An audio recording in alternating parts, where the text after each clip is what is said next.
Hello, I'm a guy that likes to talk about music, and today I want to talk a little bit more about the song Lady O by the band Coven.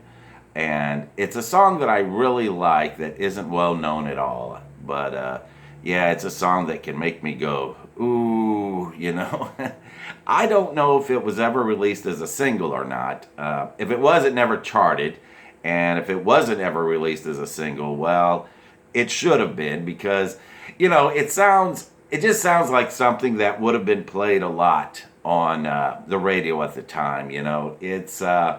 I mean, listening to it today, it can be a very 70s sounding song. And I don't mean disco 70s or brown chicken, brown cow 70s. No, no, no. I mean, Fleetwood Mac and Eagles 70s. In fact, when I was first listening to this song, it very much reminded me of Stevie Nicks, like I was saying before. Of course, with the emotional lyrics it could, be a song that Carly Simon or Carole King fans could get into. Even though some of the pictures of the band make them look like they'd sound more like Black Sabbath but no, no, at least on this album, they sound a lot more like Fleetwood Mac than Black Sabbath. And it's a soft rock song, similar to the stuff that got played on a lot on AM radio back in the 70s. But it's a soft rock song that could also be played on an FM classic rock station, I think. It's got piano and violin in it. It has an acoustic guitar playing throughout it, and yes, there is an acoustic guitar in it. I've had the opportunity to play this song for somebody once, and as it played, I was enjoying it. I was standing there playing my air guitar, and they said, "What are you doing? There's no guitar in this." And I said, "Yes, there is. There's an acoustic guitar in it." But since my air guitar is invisible, they couldn't see that my air guitar was an acoustic air guitar, not an electric air guitar.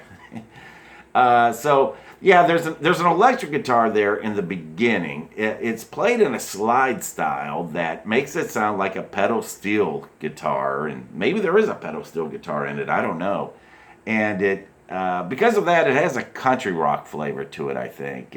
And even the way the piano was played, the piano has kind of a country and western flavor to it, and it's possible that's what the band was going for. I mean, at the time, the country rock sound was popular, and it was the time of the Eagles and Linda Ronstadt and artists like that, and a lot of the hippie bands and folkies from the '60s were doing the whole country thing. The Grateful Dead, Dylan, the Byrds, Neil Young, and all.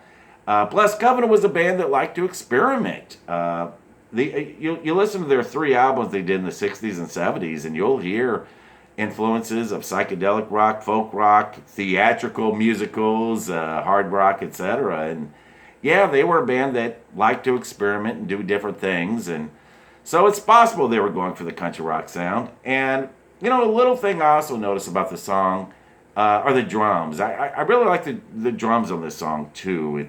They're nothing that would stand out to people, but for a song like this, the drums shouldn't stand out. They should just be there to support the music and the voice, and that's what they do. Yeah, I guess I've listened to this song so many times and so intently that I managed to notice the drums.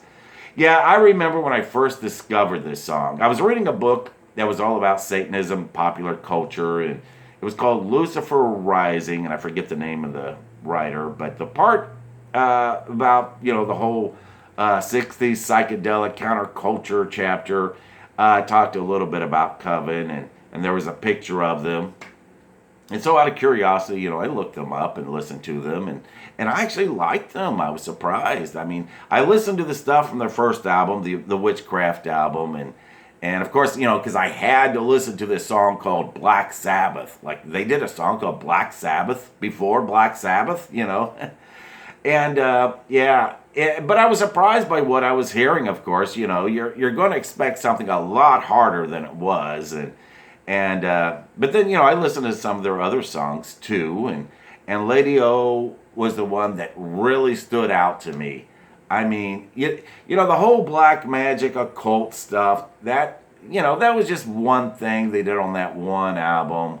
in the 60s. And the two albums they did in the 70s, it sounded like they really wanted to move away from that. Of course, in later years, it looks like Jinx Dawson has totally embraced it, but that's another story. Yeah, I can remember when I first discovered Lady O, and I can remember one evening, one summer evening, I was just hanging out on the back porch and drinking some cold beer and enjoying some music outside. And, it was summertime. The sun was still out, but the sun was on its way down and the air had cooled down. And I had some cold beer and I played this song over and over again. I took some breaks from the song, listened to some other songs, but then I'd go back and listen to Lady O again. Oh man, yeah, this was the song that made me think, man, yeah, I am loving Coven,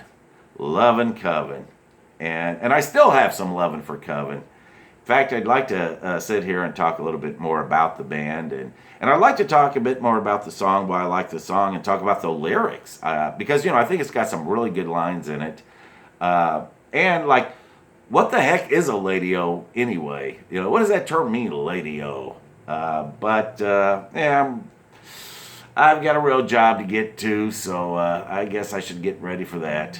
Just like a lady-o, it's just not like my style.